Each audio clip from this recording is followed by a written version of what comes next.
So hello, everyone. Indeed, my name is Dave Vliegdort. I just said I'm an assistant professor of religious studies at Maastricht University, and I'm going to talk about something that relates to my research, which is contemporary spirituality and how it relates to metamodern spirituality. So the meaning of metamodern spirituality beyond modern and postmodern perspectives on the religious and the secular.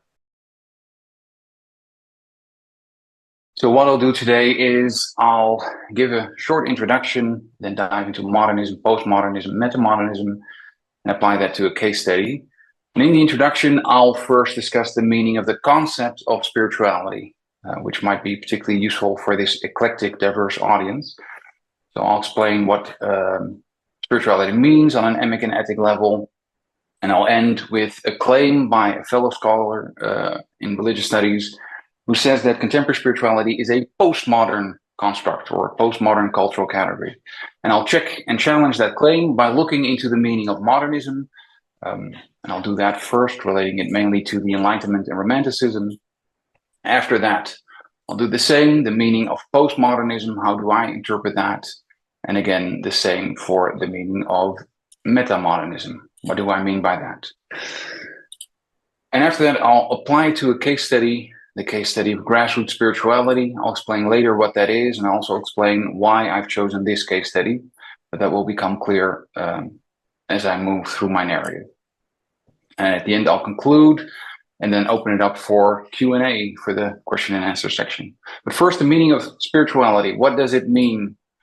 Well, the meaning has significantly changed over time. And if I give a very crude summary, you could say that spirituality was first synonymous with religion, seen as similar terms in opposition to secularity. After that, or parallel to that, spirituality was also often seen as the essence of Christianity, at least in a Western context.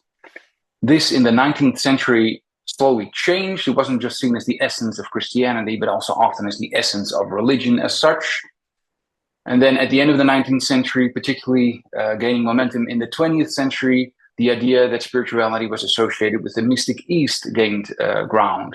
So Asian beliefs and practices were seen as particularly spiritual and offering something that the West, the modern, secular, rational, scientific West allegedly lacked. And nowadays, you could even argue that spirituality is no longer synonymous with religion, but with secularity. I'm exaggerating, but it's closer to secularity than religion, some would argue. And I have particularly the SB&R in mind. So individuals and groups who identify as spiritual but not religious, but they're not really not religious. It's more of an entanglement of religious and secular beliefs and practices that you find in most of these, in the teachings of most of these figures and groups. And this is roughly what I have in mind when I talk about spirituality. But still, that's quite vague and ambiguous, and that goes for basically the use of spirituality in any context. Several scholars in my field have already lamented how ambiguous the concept is, and both on an emic and an ethic level. So both practitioners and scholars use it in different ways. And one scholar, or group of scholars, Peter Lecoeur and colleagues, for instance, have said that a common understanding of the concept of spirituality does not exist in a modern secular context, because spirituality seems to mean different things depending on whom one asks. And therefore, they suggest to do one of three things. The first is maybe abandon the word altogether. Don't talk about spirituality at all anymore. Use another word. Another suggestion would be to specify what is meant when you use the word spirituality. So related to a specific context, a specific time and place, or a specific cultural context. The third option that they offer is, or you use it, but then you define it very precisely. Now, I've tinkered with all three suggestions in my own work, but I'm gravitating more and more to the second, and I'm not the only one. Other scholars, including a colleague in my field, Boas Huss, has argued that spirituality should be seen in a postmodern context because he argues it is a postmodern cultural category. And more specifically, he considers contemporary spirituality as something that should not be seen as an expression of either religion or the secular, but as a newly constituted cultural category which challenges the modern division that was created between the secular and the religious. So it challenges the division created in the modern era between the religious and secular realms of life, and it enables, he says, the formation of what he considers postmodern modes of operating in the world, which are neither religious nor secular. So these boundaries are blurred or even disappear. Now that begs the question, is contemporary spirituality a postmodern concept then? Now, to answer that question, I need to first explain what do I mean by modernism, what do I mean by postmodernism, and what do I mean by metamodernism, and then apply it to a case study. And I'll look at a case study that Boas Huss, the scholar that I just referred to, also focuses on. But first, what do I mean by modernism? The meaning of modernism for me is basically a confluence of enlightened and romantic views and values. If we first look at the Enlightenment, what does that concretely entail? Well, based on scholars such as Jonathan Israel, it means the idea that reason alone is sufficient to explain reality. So a strong focus on rationality. And it also entails certain values, such as the value of democracy, valuing equality, liberty, and secularization in the sense of a separation of church and state. Now, I'm sure many of you know that the Enlightenment wasn't the only part of modernism. You had a romantic response. A lot of romantics at the beginning of the 19th century, they felt that reality was disenchanted by enlightened views and values. So it was very rational, very materialist, a strong focus on science, but the mystery was left out, these romantics felt. So they looked for a re-enchantment of reality. Or, as Alexander Hampton says, they were looking for transcendence within immanence. So they looked for something transcendent, a higher source of meaning and purpose within this immanent, embodied material reality. And what is also important here is that they often did so through immediate experience, or allegedly through immediate experience, accessing transcendent sources of meaning. That was important on a romantic level, at least the way I interpret it. So that's modernism. Then postmodernism, how do I interpret that? The meaning of postmodernism. I've just combined several interpretations that I think work well. Lyotard famously related it to the end of grand narratives. So no more absolute truth claims. They don't hold true anymore. Claims about reality are always relative and contextual. Frederick Jameson famously tied it to a structure of feeling influenced by the cultural logic of late capitalism. And if you crudely summarize that, you could say that everything and anything can be commodified according to the logic of the market.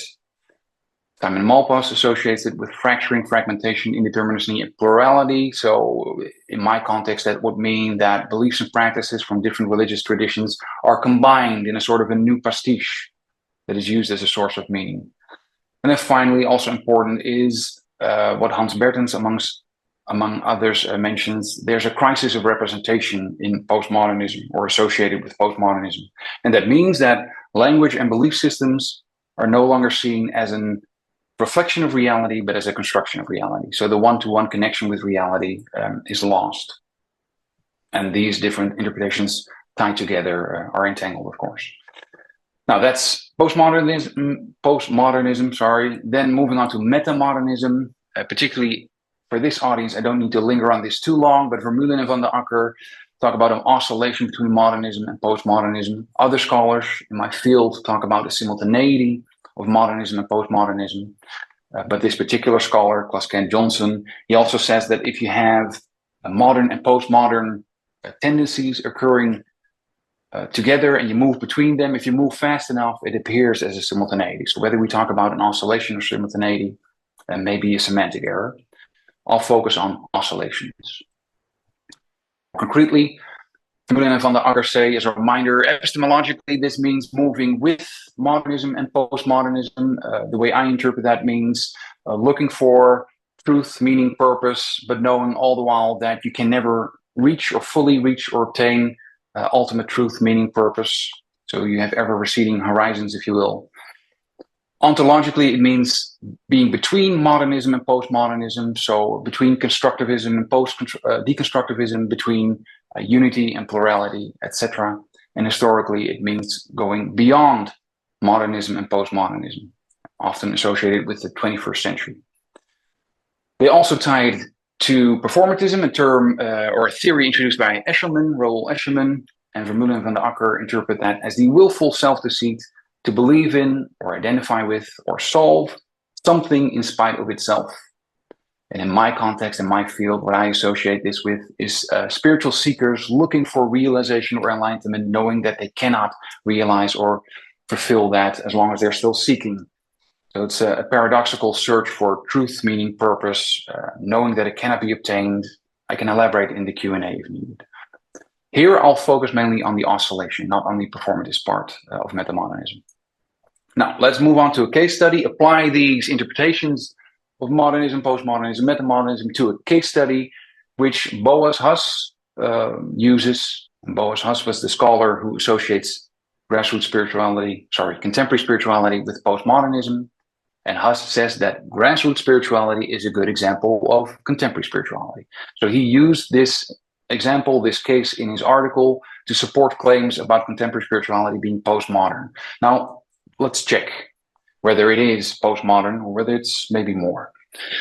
But before I do that, first, let's define what it means, grassroots spirituality. Grassroots spirituality, according to Foreman, involves a vaguely panentheistic ultimate that is indwelling, sometimes bodily, as the deepest self, so something divine that is supposedly present everywhere, in everyone and everything, and which is accessed through not strictly rational means of self-transformation. Self-transformation refers to realization, salvation, liberation, enlightenment, whatever you want to call that. That sounds very individualistic, but it's also related to group processes, and together that becomes the holistic organization for all of life, Foreman says in defining grassroots spirituality.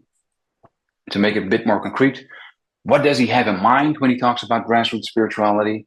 He's looking at popular culture and sees this grassroots spirituality in forms of Zen Buddhism, in forms of Vipassana Buddhism, in modern forms of Advaita, Neo-Advaita, also in forms of New Age, and all kinds of liberal forms of Islamic, Christianic, and Judaic belief systems.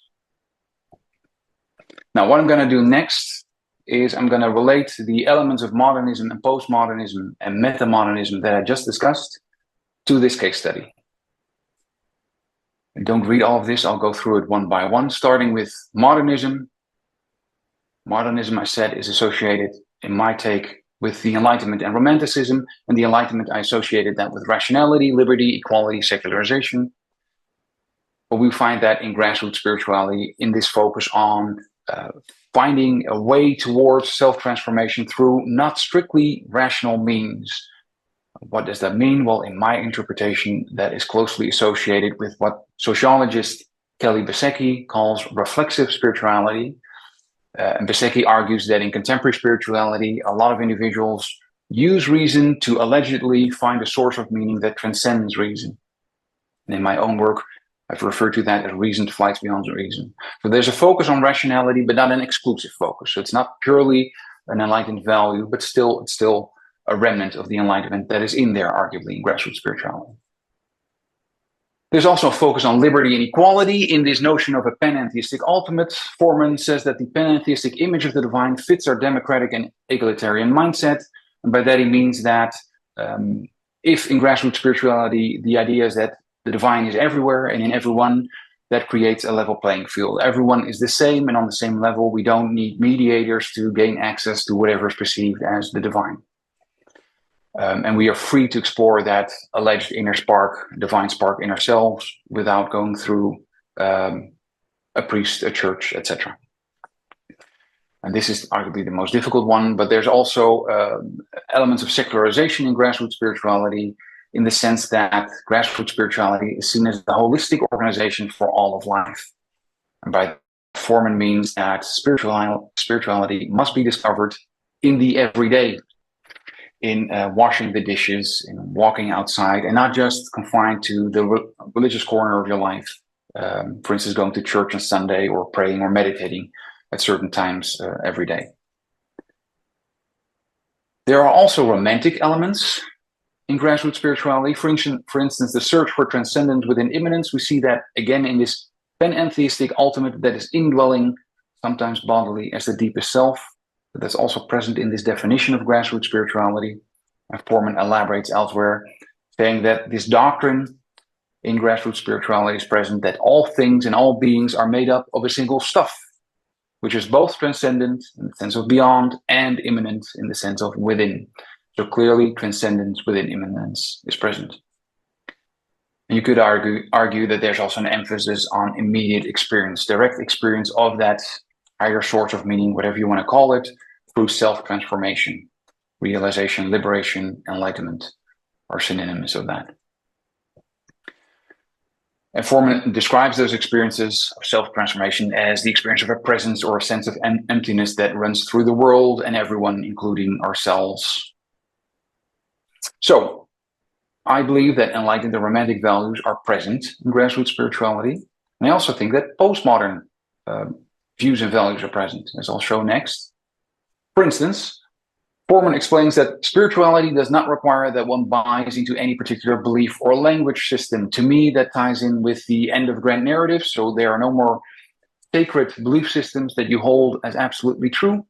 It also shows a link to the crisis of representation. Remember the idea that language and belief systems don't reflect but construct reality. So those absolute truth claims are let go, you could say, and that's reflected in this claim by Foreman about grassroots spirituality. The same goes for having a focus on experience, which also linked with romanticism there, but an experience of a religious ultimate while remaining verbally hazy enough to embrace a variety of potentially contradictory beliefs. And I associate this with fracturing, fragmentation, indeterminacy, and plurality. So different beliefs, different practices also that are brought together, picked from different traditions, often, or at least sometimes contradictory, but that's not a problem in grassroots spirituality. Foreman also talks about a cacophony of religious options and choices, a multiplication of choices, which lends this movement, if you can call it a movement, a market-driven character also never seen before. And by that he means that in contemporary spirituality, particularly grassroots spirituality, you have a lot of teachers and movements that offer books, workshops, retreats, and they try to sell that to religious seekers.